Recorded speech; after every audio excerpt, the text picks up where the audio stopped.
Recapping as we go back a little bit, just going back to this week, it's great to win, especially when you talk about a conference game on the road where you had to play for 60 minutes and you had to kick a game-winning field goal in a very exciting finish. To win a conference game, it's great to win.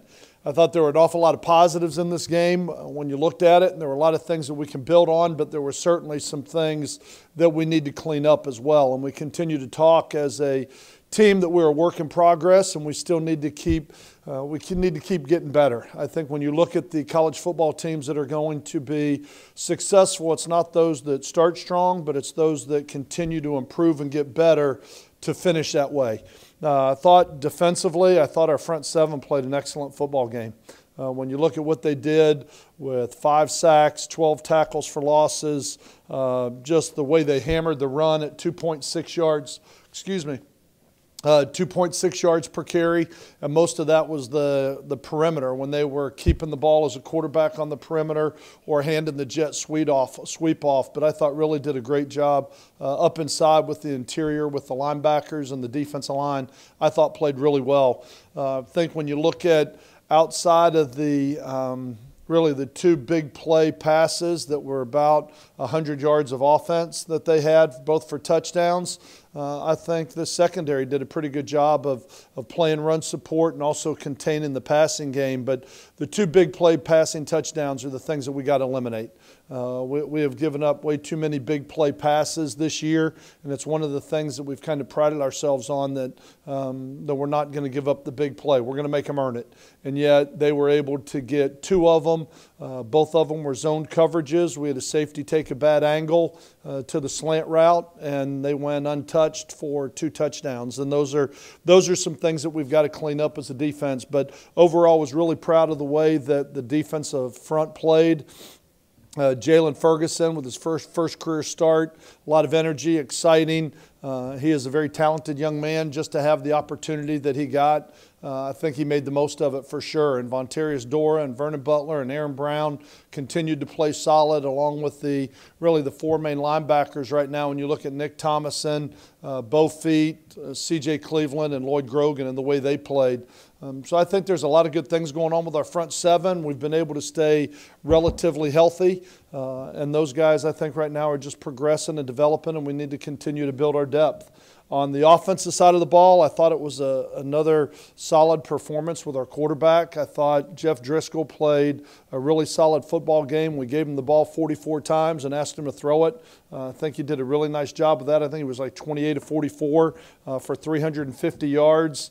Led 2 2-minute drives down the field, the one at the end of the half with about a minute to go down to put the ball in the end zone, and then obviously the one at the end of the game where we were able to go down and get the game-winning field goal. I thought Jeff played really solid. He's really starting to feel comfortable with the receivers. I think Carlos Henderson, the way Carlos played, Cameron McKnight made another big play for us, had 4 big catches, but I think Trent Taylor's really becoming a comfort level right now for Jeff. When you look at Trent Taylor, he gets open and he catches the ball. For a quarterback, that's a pretty good combination, kind of what you're looking for to throw the ball. And I think those guys right now are really starting to build some pretty good chemistry with Trent, Carlos, Cam, and Jeff starting to feel more and more comfortable with those guys. I thought the offensive line had a big day for going up against the best, what I consider to be probably the best front we've played to this point. For them not giving up a sack and throwing the ball 44 times, I thought they really did a nice job up front, especially when you look at Mahaffey and the 2 tackles and Brown and Danielson. I thought really played well. And then Jared Kraft stepped in with his first, I don't know if it was career start, but it was definitely his first start this season. His second in his career. I thought he stepped in, did a nice job, ran for about 80 yards. We didn't ask him to do a lot, but I thought he protected the ball, and I thought he did a really nice job for us. So and then on special teams, outside of the game-winning field goal, I thought we're okay. I mean, I didn't think it was great, but I certainly don't think it hurt us. And so I think there are a lot of positives in the game, but definitely some things that we can get better on, and some things that we can definitely build on. This week we get ready for Mississippi State. We get a chance to step out of the conference this week, which gives you a chance to kind of take a deep breath. You don't have the conference in front of you right now, and get ready for a non-conference game that very similar to how we prepared for Kansas State. And getting ready for that. This is a really good SEC team. They're 4-2 right now. They're big, they're powerful when you look at them, and they're very athletic, what you would expect from a Southeast Conference football team. I think they're having success. When you look at the success that they had last year, especially they have one of the most heralded quarterbacks, or one of the more heralded quarterbacks in the country. When you look at what he's done, he's thrown 182 passes without an interception. He's big, he's strong, he can run, he can throw. They have a very big offensive line that's very athletic. They have two running backs that are very, very different. One is a big power runner, and the other one is a small scat back, slasher, space type player. And they can do a lot with those two different running backs. Receivers are tall, like you would expect. I think it's a very talented offensive football team when you look at it, but there's no doubt who makes the wheels on the bus go round, and that's the quarterback, who's a very, very talented player who I know is right down the road. But it's going to be a great challenge for our defense, and one that I think that our defense is really looking forward to. When you look at them on defense, they've got two guys that are projected first or second round draft picks up front on their defense. They've got their defensive line is very big, very athletic. Their linebackers are the same. They are built as an SEC West team. Linebackers are 240, 250 pounds. The D-line are all 300 pounds. They're tall, they're lean, they're athletic. They do a great job, and then they're very multiple, knowing that it's a Manny Diaz defense. You know you're going to get not just all that size and power, but you're going to get a scheme that's going to twist your head around a little bit. So it's kind of expect the unexpected going into this game with what we're going to see as an offensive football team. But I've got great respect for Manny and the job that he does from a defensive standpoint. It'll be a great challenge for us on that side of the ball as well. But probably the biggest challenge of the day is going to be special teams. And I say that because you look at them right now, they've got a kick returner that is one of the better ones in the country. I think he's averaging 29 yards a return, which would be one of the best in the country if he had enough returns. And a punt returner that both are very explosive, excuse me, that have the opportunity to take a ball distance at any time.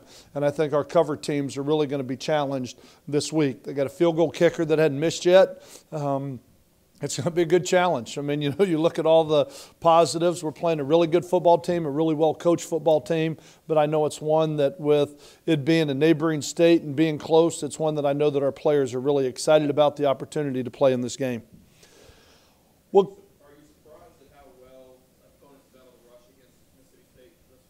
you know, when you look at LSU, who averaged 5 yards a carry, I think it was, and that's what they do. I mean, they turn and get in the eye and toss the ball to one of the best players in college football. But, you know, when you look at some of the others, when you start to look at them against Southern Miss, who I think averaged 2 or 3 yards a carry, I mean, there aren't a lot of people that have had huge success. I think really Texas A&M, averaged about 4 yards a carry, and I think LSU averaged 5. Other than that, I mean, I think they do a really good job, but they're just so big. I'd like to have a couple of the offensive linemen from Texas A&M and from LSU to be able to rush against this defense. But they will definitely pose challenges for you. But it's going to be interesting to see how the rest of the year plays out. But from what I've seen so far on film, I don't think anybody has consistently been able to get up and move the ball against them. I mean, well, there's a lot that have – when you look at their schedule, really Texas A&M, I think, probably threw the ball more than they ran it. But, you know, you got Auburn that ran it more. LSU threw it 16 times against them, I believe it was. I mean, you've got a lot of people that are lining up and running the ball, but that's what they do. The other teams have kind of tried to spread them. And even when you look at – I think it was Northwestern State that averaged about 2 or 3 yards a carry, but they had, I think it was about an 80-yard run, you know, that split out of there. And outside of that, there wasn't a lot, or maybe it was Troy. There wasn't a lot to talk about. They weren't making first downs pounding the ball. Let me put it that way.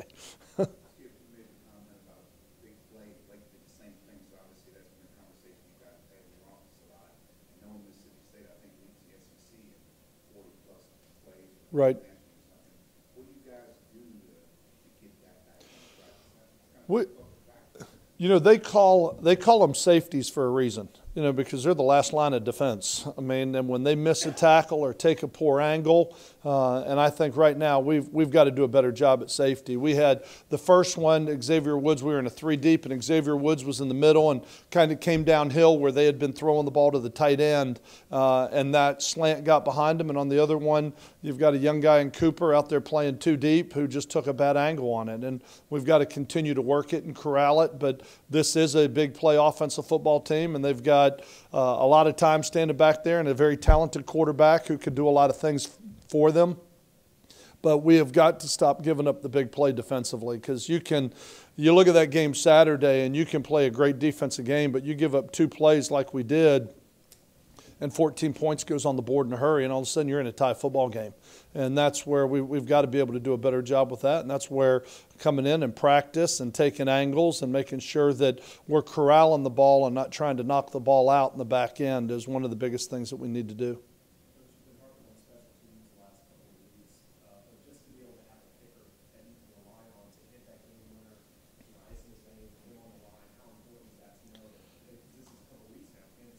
Yep.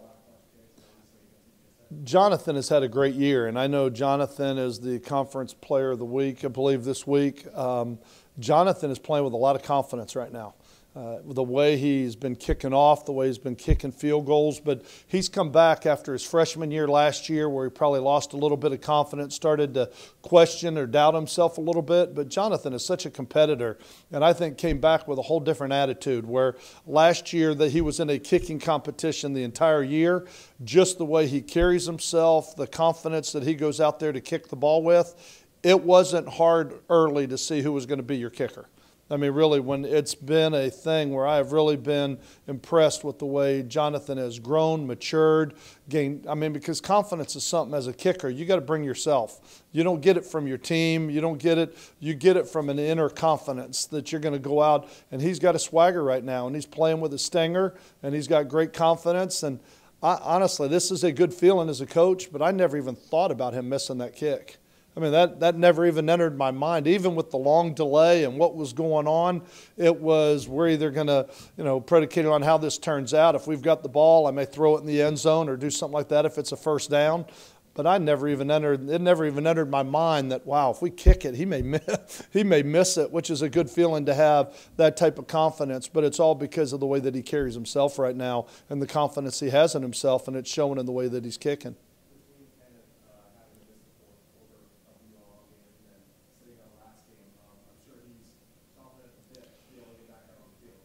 I think he is. I think he was chomping at the bit to get on the field Saturday. Last Saturday, probably the biggest cheerleader on the sideline. I even looked at him at one time, and he was running up and down the sideline and jumping and waving the towel. And I said, "Are you sure you're hurt?" I mean, just watching him run up and down that sideline, it was like, I think you can play. He goes, "I'll play if you want me to." I think he's such a competitor. And I know he wants to play. I know he's excited about having this opportunity. It is a huge challenge, and you sit here and you look at their talent level and their skill sets and what they have in their special teams and their offense and their defense. It's a huge challenge, but it's also a great opportunity. And I think that's what a competitor wants, is that great opportunity. And that's where a guy like Dora and Butler, who are from Mississippi, and Kenneth Dixon, and that's why I think so many of these players are excited about having the opportunity to play in this game.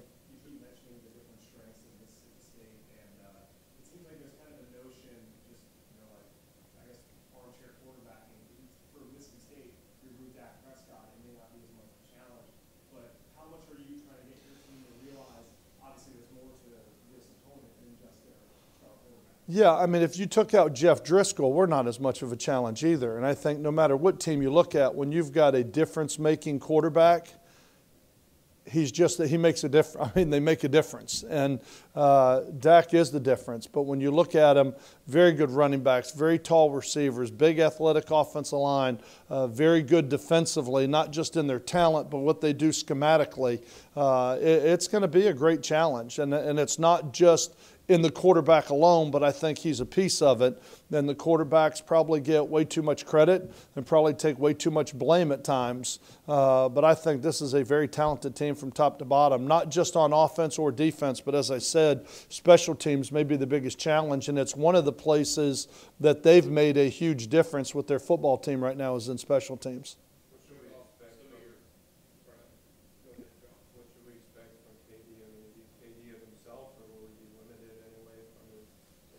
I don't know at this point. I mean, since I haven't seen him on the field. I won't see him till Tuesday. But I would expect he's going to be fine. I mean, I would, as close as he was Saturday, I would expect that he'll be full go. But we'll learn more as we go through the week. You showed off your depth at receiver again. You hadn't seen a whole lot of playing time and got off a turf monster on a yeah. And that's unfortunate that we've had to show all this because it means we've had a lot of injuries too. But there have been some guys that have had the opportunity to step up. And a week before, it was Marcus Gaines with Carlos Henderson being out, and then with Carlos being back. And I thought Carlos competed his tail off. I thought probably had one of his better games since he's been here from top to bottom in the way that he competed.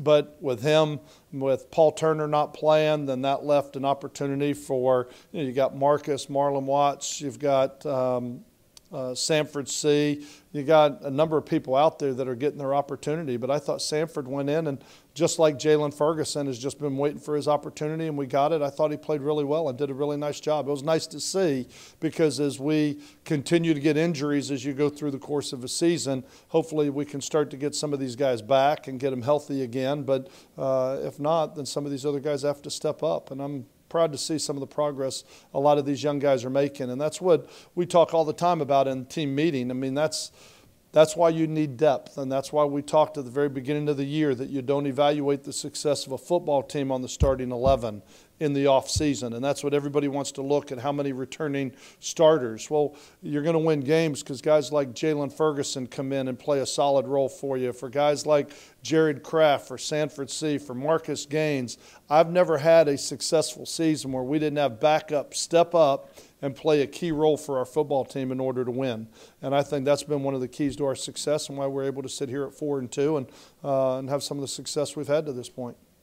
With some of these young players emerging, have they kind of solidified their roles with Jalen and Cam McKnight when some of these players do come back with injuries that they won't necessarily be bumped back to where they were before? Well, it's going to give us depth. Then it'll mean that somebody won't have to play 80 plays, but they can both play 40. Which is only going to make you a better quality football team when you have that type of depth when some of these guys get back. So they're getting their opportunity and they're making the most of it, and they're showing that this environment's not too big for them. And I've been proud of the way some of these guys have really stepped up because I think that's been, as I said, one of the keys to our success.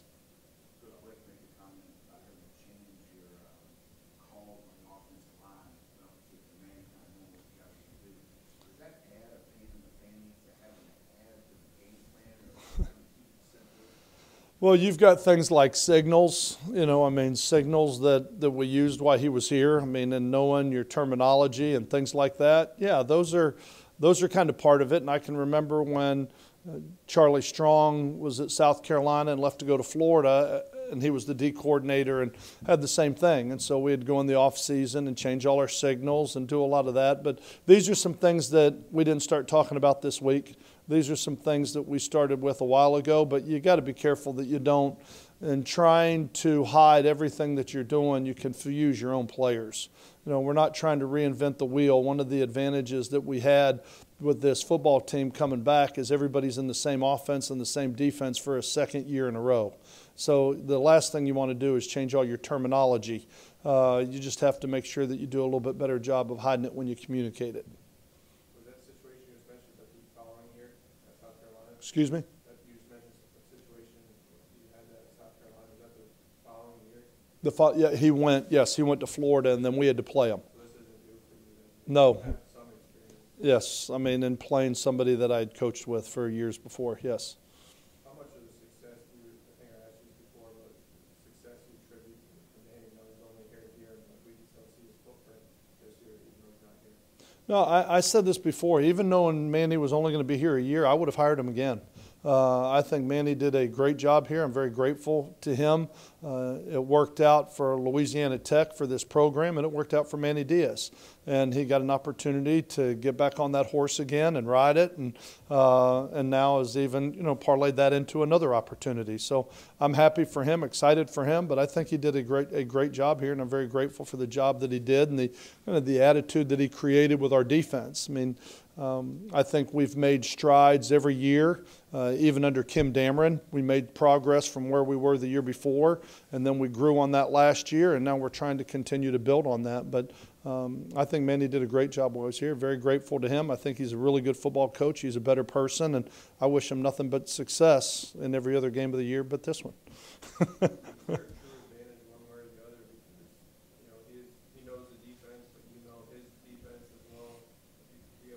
Yeah. You as an offensive guy, you won against his defense in practice. I don't know that there's one advantage over the other. We're both very familiar with each other, so it's going to be probably for both of us. You may not be able to play your low hole card, you know what I mean, that you normally go to, and you're going to have to be a little bit more, you're going to have to try and break some of your tendencies, because we all have tendencies and we all have certain things we like in certain situations. And I think you've got to make sure that you're maybe not as predictable as you would normally be. Piggyback off of something that Sean's been asking you for a couple of weeks about Trent Taylor. Nobody's still double teaming him. Is it a shock? I'm not going to say a shock. I think, when you look at it and you go, well, if you're double teaming Trent, people are going to go, were you not more surprised that people didn't load the box to stop Kenneth Dixon? Were you surprised maybe people weren't a little bit more aware that after 6 games that Jeff Driscoll can pull the ball and run around the end, that people didn't try and stop that? And I think that's what you try and build as an offense, is weapons and versatility, so people can't be one-dimensional against you. And that was one of the problems we had early when we first got here. We had Kenneth Dixon, but we didn't feel like we had a lot of weapons around him to be able to attack when people tried to just load the box and stop your run game. And so I think that's one of the things that the staff has done a great job of in recruiting and trying to build some weapons. But I think Trent is very talented, and you can double cover Trent, but you got to single cover Paul, Cam, Carlos. You got to single cover Kenneth. You can't double team them all. I mean, and so I think there's I don't want to say I'm shocked. I mean, I think Trent has done a phenomenal job this year. I think he's done a great job. He's a great competitor in critical situations. I think Jeff has a lot of comfort right now in him. And I think if you take, if you have 3 or 4 guys that aren't playing in the game, if Kenneth's not playing and everything else, then yes, I think I would be surprised if we didn't see a little bit more double coverage with Trent. But with those guys out on the field, I think it's very difficult to double team one.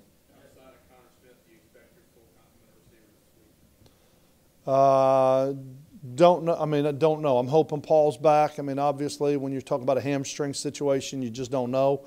So I don't know yet. That's something I'll have to kind of figure out as we get through this week and see where those guys are when you're dealing with soft tissue muscles. I mean, you hope. I think Paul was close last week, and I think he should be good to go this week. But until we get out on the field and just see how he's going to recover, I'm not sure at this point.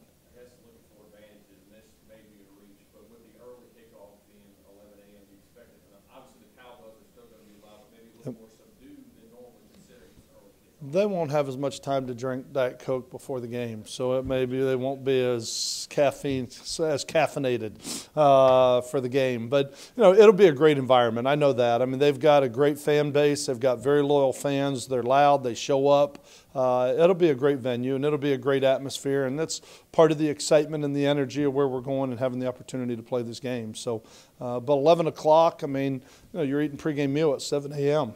At 7 a.m. you're eating your pregame meal, getting ready to go. But I kind of like the early kickoff. I mean, because one of the things that I hate is sitting around for a 6 o'clock game and sitting around a hotel all day just waiting to play. This way you get up. I mean, you shower, you brush your teeth, you eat your pregame meal, you go to the stadium and play. So I'm excited about that. I'm excited about having the opportunity, but hopefully they won't be as caffeinated that early in the morning. Will you all practice in the stadium this week in 5 minutes? We will. we will definitely address the crowd noise. We'll address it. We have to. I mean, as an offense, and you need to practice it. So it just makes it very hard to communicate. And so you got to learn to communicate with a lot of distractions around you. And the more you practice it, the more comfortable you are in that environment. So we'll definitely do some of that this week. Last year for Oklahoma, we played Boomer Sooner on repeat for about 2.5 hours. Mm-hmm. What will be the song choice this week for Mississippi State? It'll probably be cowbells. It'll probably be cowbells. It'll be hard to listen to at practice every day, but I think that's what we're going to hear while we're there. I think that's what we're going to hear. So we'll pipe in some crowd noise, just something, even if it's just white noise, to make the guys learn to communicate without being verbal to each other. How much do you lean on someone like Jeff Driscoll? I know the guy played at Auburn last year, but Jeff has a lot of SEC starts under his belt. I'm sure he can add some insight to the locker room leading up to Saturday. And he will. And he will. And I think he'll have a calming effect for a lot of guys on offense, just as he has not only in last week's game, but at Kansas State, because he has been there. And like I said, the more you're in those type of venues and environments, the more comfortable you become in them. And I think Jeff's been very poised and very calm. And I think that's one of the reasons that he's so successful with what he's done in the 2-minute drives, is because he's very heady, he's very smart, he's very calm, and he's got everything under control. What's Cam McKnight done this season to really take his game? I mean, I say the next level, but he's only 6 games into his season. Yeah, into his career. He's got 3.5 more years, 3.5 more years to go. What Cam has done, I mean, Cam was a running back in high school. He's learned to play the game. He's learned to play the game as a receiver. I think he's getting a great feel, a great understanding. He's getting better fundamentally at a lot of things. I think last year was really good for him, and I think Joe Sloan has done a great job of taking a talent like Cam and really teaching him some of the finer things about being a receiver. And I think he is just growing, developing, getting better fundamentally. He hadn't gotten any taller or bigger, you know what I mean, maybe a little bit stronger, but I think he's gotten more comfortable as a wide receiver and what's going on and what we're trying to do and how we're trying to attack it and understanding the offense and how he fits into it. And I think it's been great to see a lot of these young guys, not just Cam, but a lot of these young guys grow up in this offense and in this defense a little bit. I look at Aaron Robertson and the way he's playing right now. I think as a special teams player, I think he's going to be one of those future stars. I mean, just watching him on the field, this venue isn't too big for him. Getting on the field, he shines in the light. You know, he doesn't hide in it.